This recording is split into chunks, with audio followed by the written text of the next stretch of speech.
দর্শক, এই যে আমরা সামনে বেশ কিছু বাছুর দেখছি, আর এগুলো আমবাড়ি হাট থেকে কেনা হয়েছে, যাবে টাঙ্গাইলের উদ্দেশ্যে। আতার ভাই কয়টা হলো? 10টা। এই সার বাচ্চাটা কত কিনলেন? মাথার এদিক দেন তো।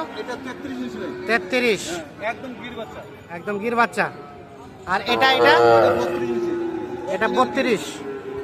এটাও গিরের পার্সেন্টেজ আছে, 32। আর এটা 33। আর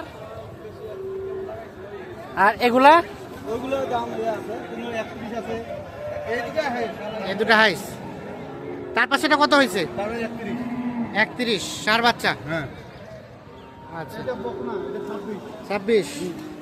এটা 29। 29। এই দুটো 62। এই দুটো 62। আর এটা 33। ওটা 33। এটা 27.5, ওটা 27.5। এটা 27.5, সেটা 27.5। তো আপনারা তো কেনাকাটার সাথে আছেন, ইনশাআল্লাহ ভাই এই ধরনের গরু কেউ চাইলে দিতে পারবেন। দিতে পারবো।